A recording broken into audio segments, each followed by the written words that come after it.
ঝুমা শিয়ালিনী, তুমি অনেক লোভী।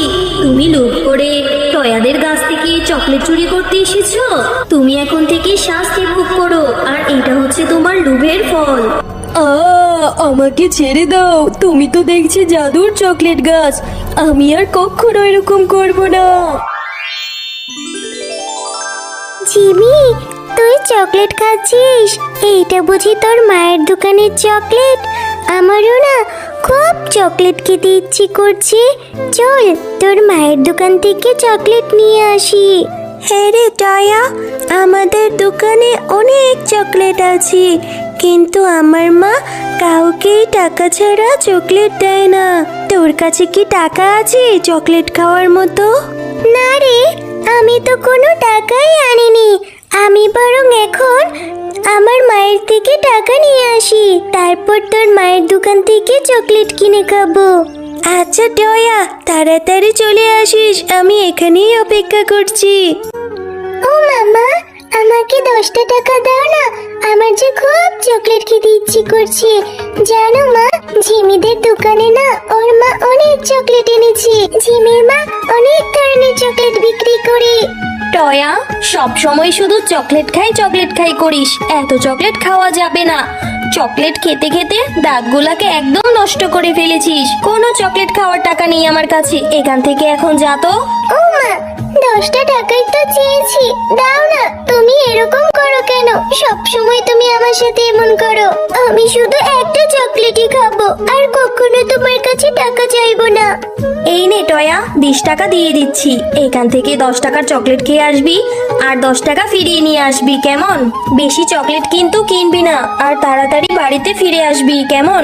এই মেয়েটাকে নিয়ে আর পারি না, সারাক্ষণ শুধু চকলেট খাই করতে থাকে। ঝিমি, এই দেখ, আমি মায়ের কাছ থেকে 20 টাকা নিয়ে এসেছি।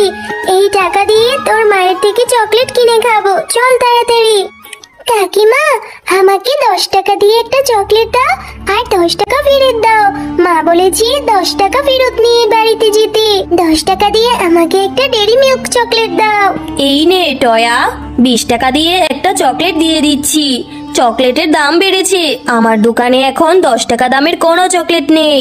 এখন এখান থেকে চলে যা। কাকিমা, তুমি আমাকে 20 টাকা দিয়ে একটা চকলেট কেন দিলে? এখন তো মা আমাকে খুব বকবে।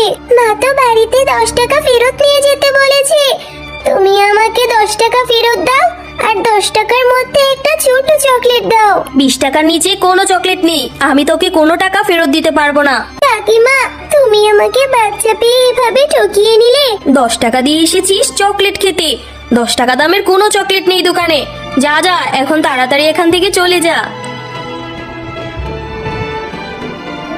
ও মা, মা, তুমি টয়ার কাছ থেকে 10 টাকা বেশি নিলে কেন?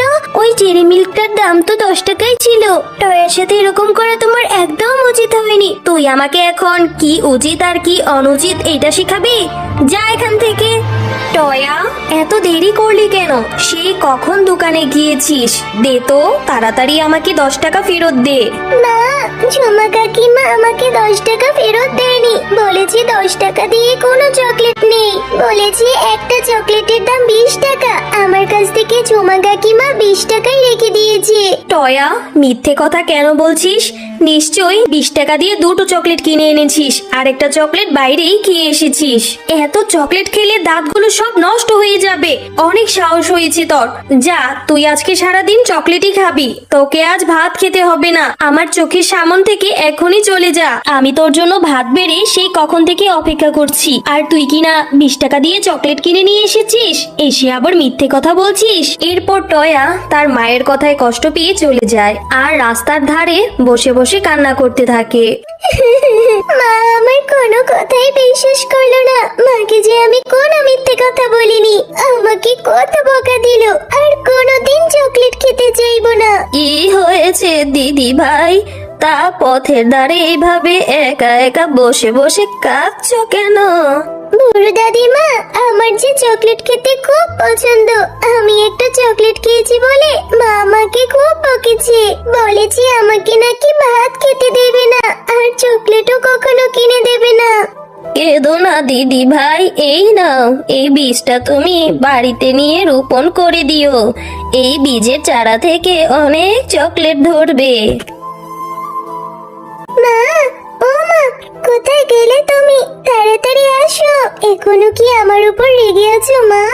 আমি আর কোনোদিন চকলেট খেতে চাইবো না। পাগলি মেয়ে আমার, আমি কি তোর সাথে রাগ করে থাকতে পারি? সেই কখন রাগ করে বের হয়েছিস? আমি তো তোকে খুঁজতেই বের হয়েছিলাম রে। আমি যে তোকে কোথাও খুঁজে পেলাম না। তা কোথায় গিয়েছিলি রে মা তুই?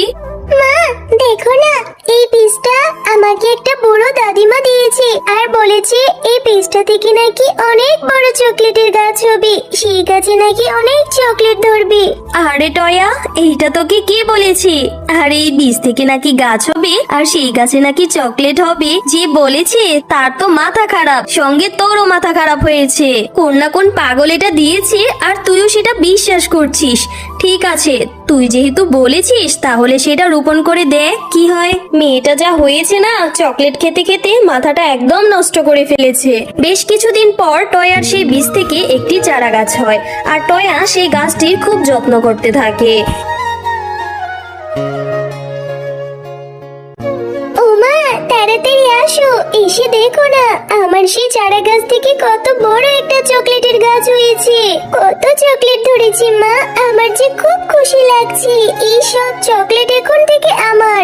আরে হে রে টয়া, তোর বুড়িমার কথা তো সত্যিই ছিল, গাছে নাকি আবার চকলেট ধরে।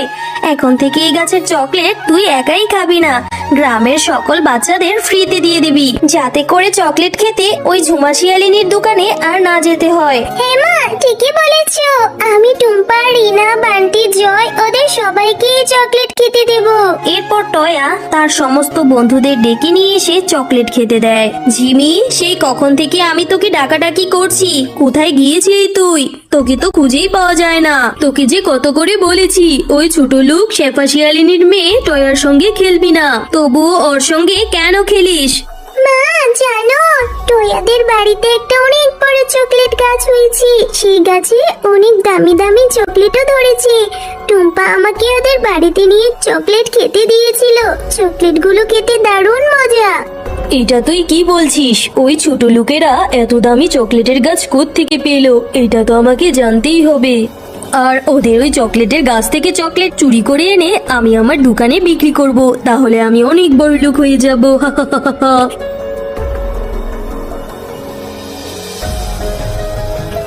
আরে আরে, সত্যি তো, এই গাছে দেখি অনেক চকলেট ধরেছি। এই চকলেটের গাছ ওরা কোথা থেকে পেলো? আমি এক্ষুনি এই গাছ থেকে চকলেট চুরি করে নিয়ে আমার দোকানে বিক্রি করব। ঝুমা শিয়ালিনী, তুমি অনেক লোভী। তুমি লোভ করে টয়াদের গাছ থেকে চকলেট চুরি করতে এসেছো। তুমি এখন থেকে শাস্তি ভোগ করো, আর এটা হচ্ছে তোমার লোভের ফল। আমাকে ছেড়ে দাও, তুমি তো দেখছি জাদুর চকলেট গাছ। আমি আর কখনো এরকম করব না। আমি আর কখনো লোভ করব না। আমার গাটা যে জ্বলে যাচ্ছে। কে কোথায় আছো? আমাকে বাঁচাও, আমি যে মরে যাচ্ছি। এ কি ঝুমা ভাবি, আপনি এখানে? আপনার কি হয়েছে? আর চকলেট গাছ তো দেখছি কথা বলছে। জাদুর চকলেট গাছ, তুমি ঝুমা ভাবিকে ছেড়ে দাও। আচ্ছা ঠিক আছে, আমি শেফা শিয়ালিনীর কথা মতো ঝুমা শিয়ালিনীকে ছেড়ে দিচ্ছি, তবে এরকম ভুল আর কখনো করবে না। শেফা শিয়ালিনী, বোন আমাকে মাফ করে দে। আমি সবসময় তোকে হিংসে করেছি। আজ তোর জন্যই আমি বেঁচে ফিরলাম। আমি আর কারোর সাথে কোনোদিন খারাপ আচরণ করব না। হ্যালো বন্ধুরা, গল্পটি ভালো লেগে থাকলে চ্যানেলটি সাবস্ক্রাইব করে দিবেন এবং পাশে থাকা বেল আইকনে প্রেস করে আমার পাশেই থাকবেন। ধন্যবাদ।